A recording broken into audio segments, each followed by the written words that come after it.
그 예배당에 이렇게 올라올 때 요 앞에 있던 화분 보셨어요? 계단에 우리 교회 화분 있잖아요. 안 봤구나. 그 우리 교회는 나 이거 아주 좋은 전통이라고 생각하는데, 가을이 되면 여기 계단 올라오는 중앙에 국화꽃 화분이 쫙 있어요. 그 한 50개 되려나? 중간에 이렇게 쫙 있는데, 그 이제 오늘이 아니라 지난주일부터 있었어요.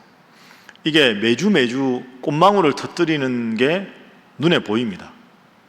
그러니까 저는 매일 교회에 있잖아요. 그러니까 매일 있다가 오후에 심심하면 그 꽃 구경을 가요. 그러면 진짜 신기한 게, 햇볕이 좀 아주 강하게 내리쬐는 날은 꽃망울이 좀 더 밝게 많이 피고요. 날씨가 약간 추워지면 그게 조금 오므라들고, 그러니까 화분이 한 줄에 3개씩이거든요. 3개씩인데 일사량에 따라서, 일조량에 따라서 이게 달라져요. 그걸 보면 매일매일 이 꽃망울이 조금씩 이렇게 움트는 게 보입니다. 아, 이게 가을이구나. 이게 아마 오늘 여러분 있다가 그룹별로 모였다가 집에 갈 때 여기 계단 밑에 국화꽃 보세요. 그리고 매 주일마다 올라올 때 그걸 보면 이제 완연한 가을이구나, 그걸 많이 느낄 수가 있습니다. 은근히 그게 재밌습니다. 가을 하면 신앙생활하고 연결시켜보면 제일 먼저 떠오르는 단어가 뭘까? 가을 하면, 가을은 성숙의 계절 혹은 뭐 수학, 결실의 계절, 이렇게 이야기합니다. 그러니까 가을은 성숙의 계절, 결실의 계절, 이렇게 생각해 보면 성숙, 여러분은 지금 청년부 예배를 드리는데 다음 주일부터 제가 작년 예배 설교를 본문은 정하지만 이일선 목사님으로 합니다. 이일선 목사님 누군지 아시죠? 문섭이 아나? 누군데? 초대 뭐? 그렇죠. 초대 목사님, 우리 교회 초대 목사님입니다. 근데 이분이 아주 훌륭한 분입니다. 그래서 이제 내일부터 3주간은 이일선 목사님의 삶의 모습하고 오늘 우리 모습을 이제 비교해서 우리도 그런 성숙한 신앙이 되자, 이렇게 제가 시리즈 설교를 할 겁니다. 그리고 오늘 이 시간에는 여러분들도 다 해당되니까 10월 23일 날 153 새생명 초청잔치를 합니다. 이제 우리가 그동안에 코로나로 전도하지 못한 사람, 또 코로나 때문에 신앙생활을 멀리한 사람들을 다시 전도하는 그런 계기, 그래서 우리도 신앙생활에 결실을 좀 맺자, 이게 이제 153 새생명 초청잔치인데, 그래서 오늘은 전도와 연관해서 말씀을 한번 살펴보겠습니다. 오늘 우리가 읽은 본문이 어디입니까? 로마서 16장입니다. 로마서가 몇 장까지 있죠? 문섭이 몇 장까지 있지? 그래, 16장까지. 태극이가 없으니까 내가 니한테 시키네. 태극이 어디 갔습니까? 태극이 나 좀 보라 그래. 여기 있었는데 어디 없어가지고. 로마서가 16장까지 있거든요. 그런데 16장까지 있는데 오늘 읽은 16장은 한 장 전체가 문안인사입니다. 그러니까 우리말로 안부를 묻는 거. 누구누구에게, 뭐 대찬이에게 안부를 물어라, 요즘 너 농구가 잘 되는지 물어봐라, 뭐 문섭이한테 물어봐라, 신혼생활은 어떤지 물어봐라, 뭐 이런 식으로 이제 한 명 한 명 문안인사하는 게 로마서 16장입니다. 그러면 이 로마서를 누가 썼느냐? 사도 바울이 썼거든요. 여러분, 사도 바울은 기독교 역사상 가장 위대한 복음 전도자입니다. 이게 아주 대단한 거죠. 우리가 편지를 쓰면 쫙 쓴 다음에 맨 마지막에는 다시 한번 강조하는 내용, 이걸 야 진짜 이거 중요하다, 이런 것만 쓰는 건데, 이 16장 제일 중요한 결론 부분에서 한 장 전체에 걸쳐서 안부만 전합니다. 총 숫자를 세보면 사도 바울이 안부를 전하는 사람의 숫자가 27명입니다. 안부를 전한다, 문안한다라는 단어가 17번 나옵니다. 그게 무슨 말이냐? 바울처럼 복음을 전하는 하나님의 사람은 한 사람 한 사람에게 세심한 관심을 가지는 마음이 따뜻한 사람이다 하는 거죠. 저를 한번 따라해 보시죠. 복음적인 사람은 마음이 따뜻한 사람이다. 이거 여러분 아주 중요합니다. 예수님 잘 믿는다고 교회에서는 열심히 신앙생활 하는데 친구들한테 너무 쌀쌀맞게 하고 너무 차갑고 너무 냉정한 거, 그거 복음적인 게 아닙니다. 바울은 하나님 말씀을 정말 열심히 전했지만 마음이 아주 따뜻한 사람이었습니다. 에이, 목사님, 로마서만 그런 거 아닙니까? 로마 교회가 특별했나 보죠. 그러니까 사도 바울이 그랬겠죠. 그거 아닙니다. 사도 바울은 다른 편지들은 주로 바울이 개척한 교회에다가 주로 편지를 썼는데, 아니면 목회한 교회, 이 로마서의 수신자인 로마 교회 성도들은, 로마 교회는 사도 바울이 세운 교회가 아닙니다. 자기가 개척하지 않았어요.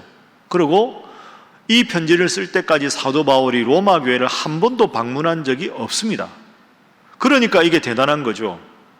자기하고 별로 관계없는 사람들인데 한 사람 한 사람이 어떤 특징을 가졌는지 다 알고 그 사람들의 특성에 따라서 안부를 따로 묻고 있습니다. 아마 이 정도 되면, 자기가 개척한 것도 아니고 자기가 방문도 안 했으면 바울 정도 되면 그냥 맨 마지막에 한 줄로, 야, 그냥 두루두루 안부 좀 전해줘, 한 줄이면 끝나는데 한 장 전체를 할애한다 하는 거죠. 오늘 본문을 예를 들어 볼까요? 우리가 3절부터 7절까지 읽었는데 화면에 3절 한번 보십시오.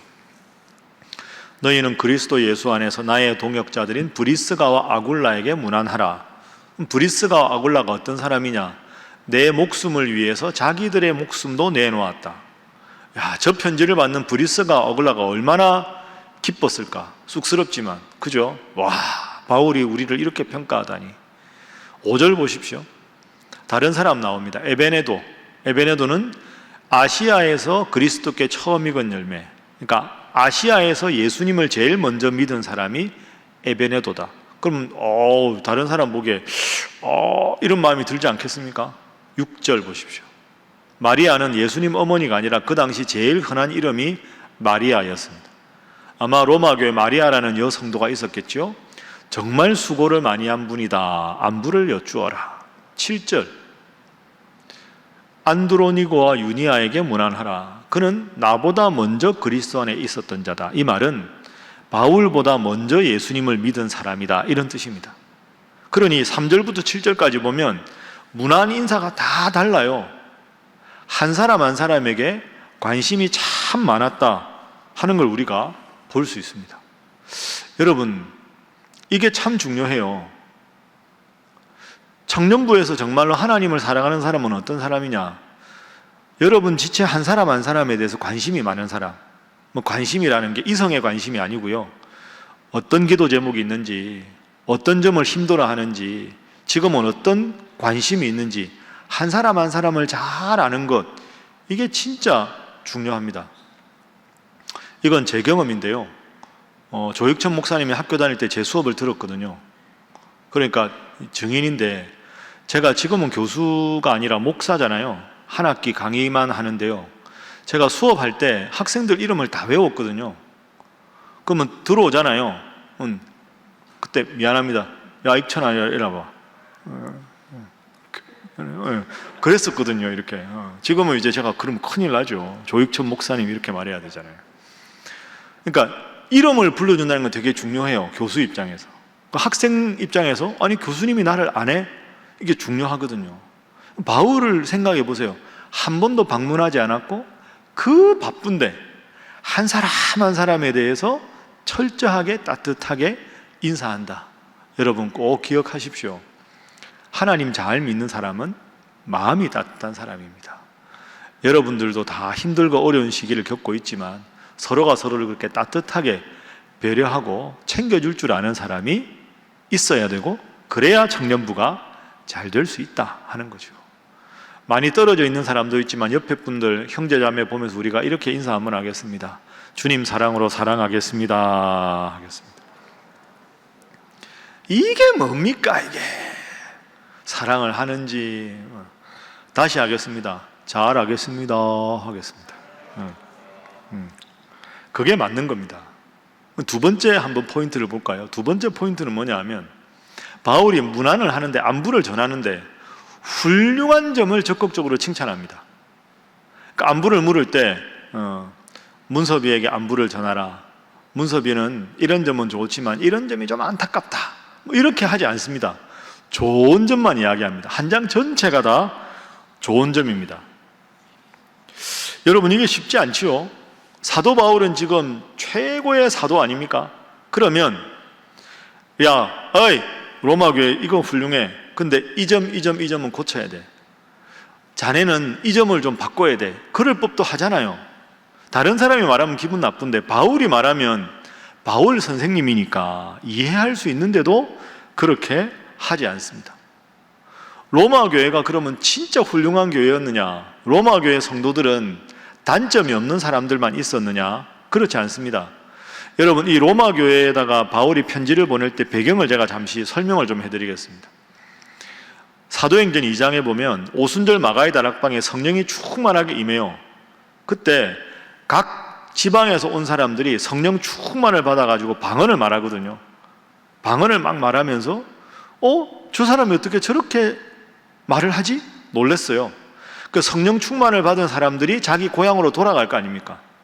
그러니까 그때 오순절 마가의 다락방에 성령의 충만을 받은 사람 중에 로마 출신이 있어요. 그럼 로마로 돌아갔겠죠, 유대인들이. 그럼 돌아가서 야, 내가 하나님 믿는 믿음을 좀 전도해야 되겠다 싶어가지고 자기 집에 사람들을 초청해서 식사를 같이 하면서 전도하기 시작합니다. 그러니까 로마에 작은 가정교회들이 생겨나기 시작하죠. 가정교회의 주인공은 누굽니까? 주역은 유대인들, 성령 충만한 유대인들. 이 사람들이 전도를 하니까 로마 사람도 집에 전도해서 오고 다른 이방 사람들도 와서 함께 예배를 드립니다. 그러면서 로마 교회가 되는 거예요. 그런데 이렇게 되다가 문제가 하나 생깁니다. AD 49년에 당시에 로마 황제가 클라우디우스라는 황제인데, 이 황제가 야, 로마는 제국의 수도인데 유대인들이 왜 여기 살아? 유대인들 다 나가! 해서 로마에서 유대인들을 추방령을 내립니다. 추방 안 당하려면 죽는 거죠. 쫓겨나지 않으면. 유대인들이 다 쫓겨가요. 그 문제가 뭡니까? 로마 교회 지도자들이 유대인이었는데 다 로마 밖으로 쫓겨나는 겁니다. 그럼 교회는 있는데 주역이 없잖아요. 그 주역이 누가 되느냐? 그때 당시에 전도받아서 가정에서 신앙생활을 하기 시작했던 로마 사람들, 이방 사람들. 그럼 이 사람들이 이제 유대인들이 빠진 지도자 자리를 메꾼 거예요. 그런데 이제 클라우디우스 황제 칙령이 몇 년 지나면서 이제 흐지부지 되잖아요. 흐지부지 되니까 추방을 당했던 유대인들이 다시 돌아와가지고 로마 교회로 돌아옵니다. 근데 여기서 문제가 생기는 거죠. 유대인들은 내가 지도자다.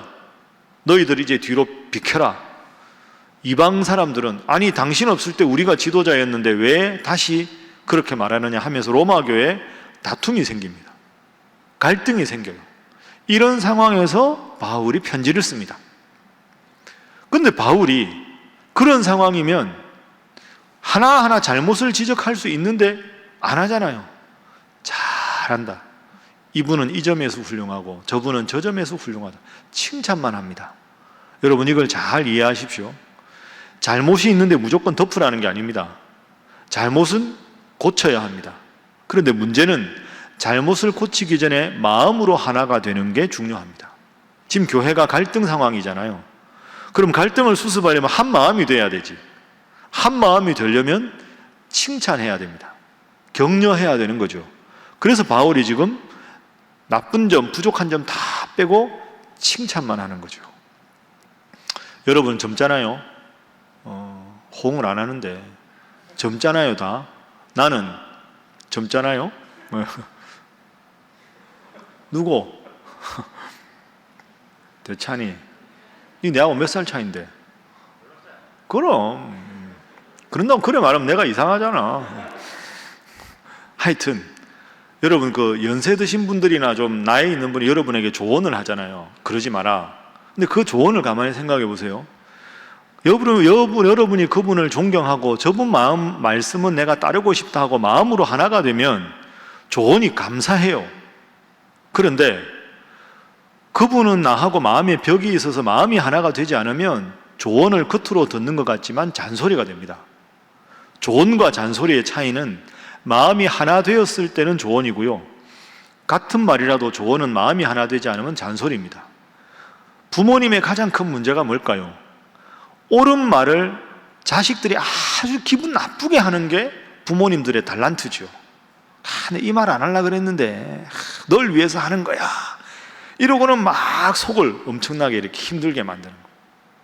그러니까 지금 바울은 잘못을 덮으라는 게 아니고요, 우선 바울을 통해서 마음이 다 격려받고 힐링되기를 바라는 거죠.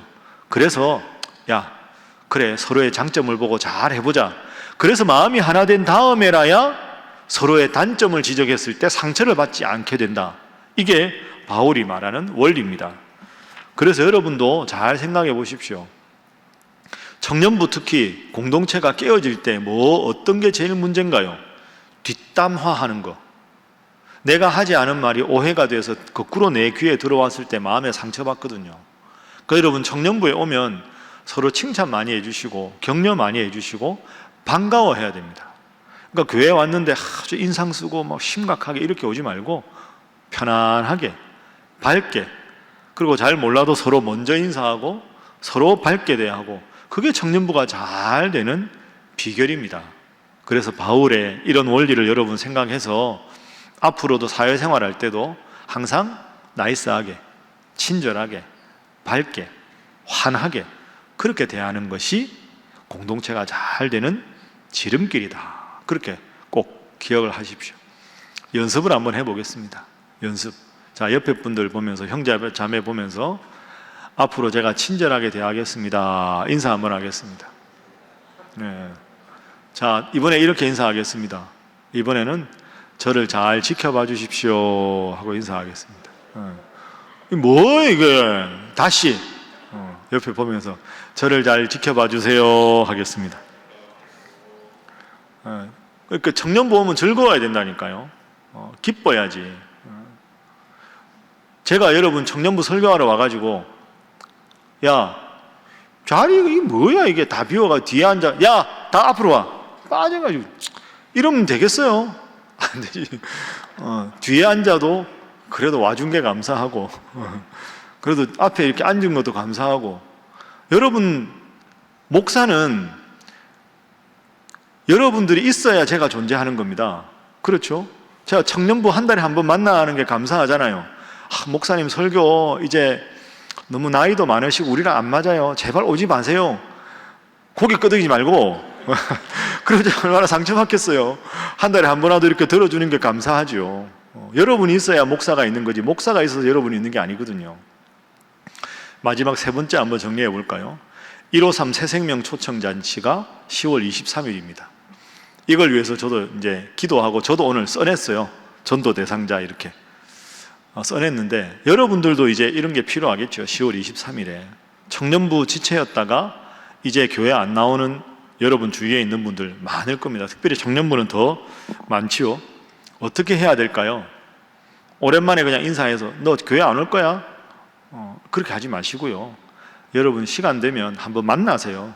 차도 한 잔 사고. 돈이 없는데요? 그러면 물된 농산에서 드세요. 물된 농산에 와가지고 돈 없죠?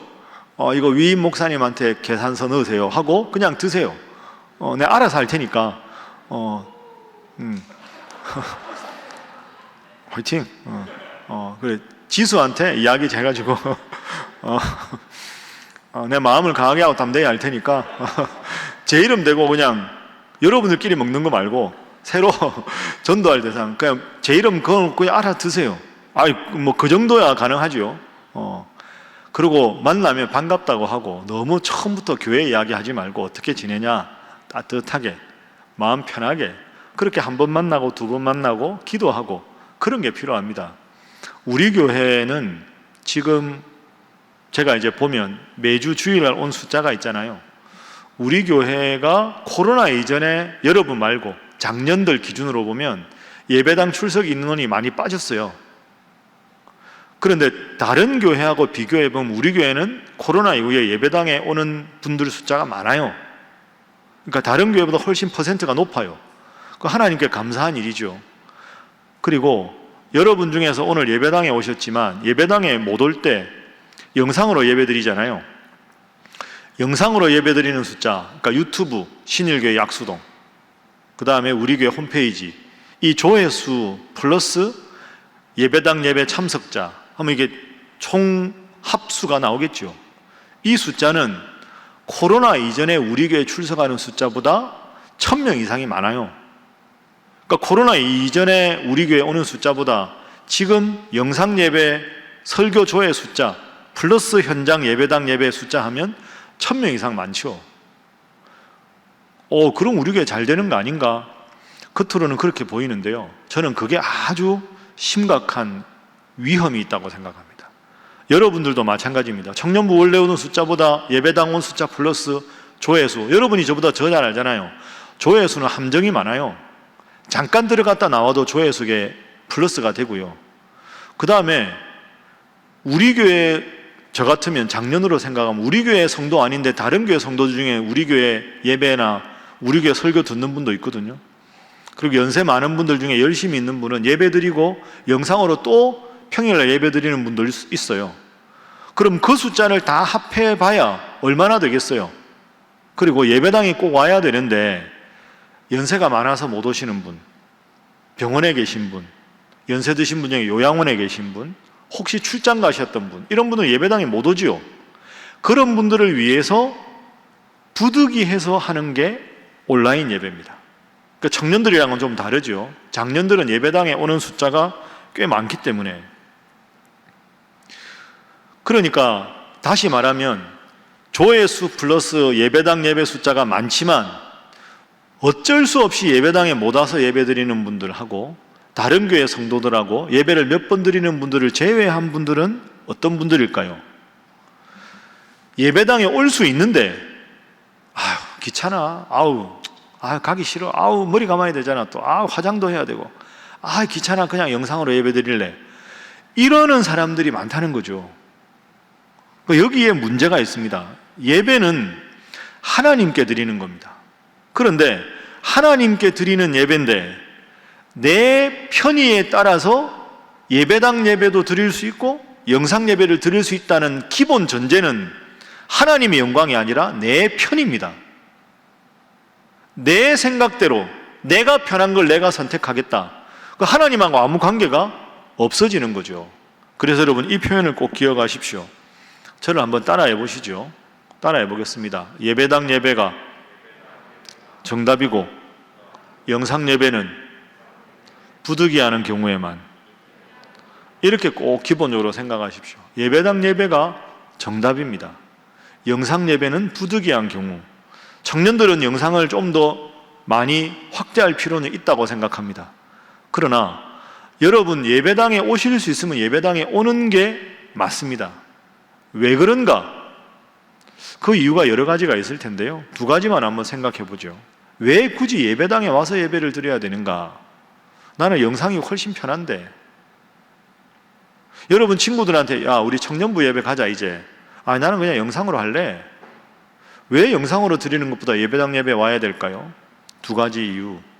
여러분도 잘 생각하세요. 첫 번째는 예수님이 직접 몸을 입고 이 땅에 오셨기 때문입니다. 내 좋은 대로 선택하면 되잖아, 굳이 가야 돼, 이런 논리라면 예수님이 이 땅에 오실 필요가 없어요. 내가 아버지 하나님 내가 뭘 그렇게 갑니까? 그냥 계속 선지자들 보내세요. 보내다가 말 안 들으면 지옥 보내면 되죠. 뭘 제가 또 이렇게 이 몸에 내가 가야 돼요? 이럴 수 있잖아요. 근데 예수님이 직접 이 땅에 오셨어요. 왜? 그 하나님과 능력이 같으신 분이 사람의 몸을 입고 구유에서 나셔서 33년 엄청나게 고생하시고 마지막에 십자가에 달려 돌아가셨어요. 왜? 사람의 몸을 입고 와서 직접 사람의 입장에서 어떻게 하나님의 말씀대로 살아가는가의 모범을 보여주시기 위해서. 그러면 내가 구원자로 믿는 예수님은 나를 구원하기 위해서 하나님과 함께 있는 영광을 다 포기하고 직접 사람의 몸을 입고 이 땅에 오셨는데, 그 예수님이 나의 구원자라고 믿는 우리는 그저 내 편의대로 영상 예배가 편하다고 해서 직접 나오지 않고 내 편의대로 하는 그런 마음가짐이 과연 예수님을 구원자로 믿는 바른 태도인가? 이걸 우리가 물을 수 있어야 합니다. 그러니까 예수님이 직접 몸을 입고 오셨기 때문에 이게 첫 번째 이유입니다. 두 번째 이유는 예수님께서 교회를 세우시면서 내 교회를 세우겠다 이렇게 말씀하셨습니다. 그러니까 마태복음 16장에 보면 베드로 신앙 고백을 받은 다음에 내가 나를 예수님을 구원자로 고백하는 믿음 위에 내 교회를 세우겠다. 내 교회는 내가 주인인 교회, 이런 뜻입니다. 예수님의 교회. 그럼 예수님의 교회가 복음 위에 바로 섰으면 교회가 잘 되기를 바라는 게 예수님 마음입니다. 그럼 우리가 예수님을 구원자로 믿는다면 예수님이 내가 사랑하는 교회, 내가 잘 되기를 바라는 교회 멤버가 돼서 열심히 이 교회를 위해서 헌신하는 게 맞는 거죠. 우리 교회 청년부의 일원이 돼서 청년부 공동체가 하나님 앞에 바로 서게 내가 노력하는 것, 예배도 드리고 서로 교제도 하고 서로 봉사도 하고 서로 기도도 하고 교제도 하고, 이게 예수님 믿는 사람의 바람직한 모습이다. 그래서 이 두 가지 이유로 예배당 예배가 필요하다, 이렇게 말할 수 있습니다. 끝으로 한 가지 이론 소개하고 설교 마치겠습니다. 미끄러진 경사면 이론이라는 게 있습니다. 미끄러운 경사면 이론. 미끄러운 경사면, 여러분 그 놀이동산 같은 데 가서 위에서 확 이렇게 내려오는 미끄러운 경사면 생각해 보세요. 놀이동산 안 가보셨어요? 기억이 안 납니까? 미끄럼틀로 가겠습니다. 아주 심플하게 미끄럼틀. 어릴 때 미끄럼 대찬이 타봤지? 오, 타봤구나. 미끄럼을 어릴 때 탈 때 보면 미끄럼틀 위에 올라가잖아요. 그러면 이 미끄럼 타려고 이제 살짝 내려왔는데 문섭이가 대찬아 이렇게 불러요. 그러면 조금 내려왔을 때는 잡고 왜? 하고 이렇게 쳐다볼 수 있어요. 왜? 가속도가 안 붙었으니까. 그런데 미끄럼을 타고 한 반 이하로 쭉 가속도부터 내려오면 위에 대찬이가 문섭아 이렇게 부르면 네가 형인가? 어떻게 되노? 친구야? 그럼 야자로 하지 뭐. 친구 맞아? 하여튼 문섭아 불렀다. 문섭이 화났다. 뭐야? 하고 돌아보고 싶은데 안 됩니다. 왜? 가속도가 붙었으니까. 그러니까 처음 미끄럼을 탈 때는 가속도가 붙기 전에는 돌아볼 수 있는데 가속도가 붙고 나면 내 의지로 스톱이 안 됩니다. 이게 미끄러운 경사면 이론입니다. 한참 내려가면 돌이킬 수 없다는 거죠. 여러분, 신앙생활도 똑같습니다. 코로나가 아주 심각할 때 예배당에 너무 오고 싶은데 한 번, 두 번 온라인 예배를 드렸어요. 할 수 없지. 그런데 이제는 예배당이 오픈돼서 들어올 수 있는데 그 신앙의 게으름이 가속도가 붙으면 청년부 예배 한 번 빠지면 되게 미안하거든요. 두 번 빠지면 양심의 가책이 생깁니다. 세 번? 이러면 안 되는데 네 번 빠지면 아주 뻔뻔해집니다. 안 가도 아무 문제 없어요, 내 인생에. 그래서 예배당 예배를 연속 4번 빠지면 안 올 가능성이 많습니다. 실제로. 여러분, 신앙의 게으름이 가속도가 붙으면 여러분도 모르는 사이에 점점 하나님으로부터 멀어지게 됩니다. 그래서 청년들도 이번에 153 새생명 초청잔치를 통해서 새로운 친구를 전도해도 좋고 하나님 기뻐하시는 일이니까, 그렇지 못한다면 우리 청년부 공동체 멤버였다가 지금 하나님을 떠난 친구들, 그 친구들이 누군가 여러분을 통해서 다시 와서 하나님 앞에 예배도 드리고 아름다운 공동체 속에서 서로 주님의 사랑을 나누는 그런 우리 청년들이 다 될 수 있기를 바랍니다. 기도하겠습니다. 주님 감사합니다. 보석 같은 청년들 오늘 또 만나게 해주셔서 감사합니다. 바쁘고 여유 없고 인생의 미래를 설계해야 하고 또 현실의 어려움도 있고 그 속에서도 이렇게 하나님을 열심히 믿는 이 귀한 청년들 하나님 꼭 기억해 주시고, 이들이 하나님의 이름을 부를 때 하나님 응답해 주시고, 기도할 때 분명한 확신으로 함께 하시고, 말씀을 읽을 때 인생의 길잡이가 되어 주셔서 그저 하나님 믿는 게 아니라 하나님 믿고 기도하고 예배드리고 말씀대로 살아가는 것이 내 인생 성공의 가장 중요한 비결임을 분명히 마음에 확신하고 그 확신으로 하나님 잘 믿는 우리 신일의 보석 같은 청년들 되도록 함께하여 주옵소서. 이 일을 위해서 153 새생명 초청잔치를 준비합니다. 청년들에게도 기쁘게 동참하게 하시고 이 공동체가 하나님 앞에 더 강건하게 서도록 역사하여 주옵소서. 예수님 이름으로 기도하옵나이다. 아멘.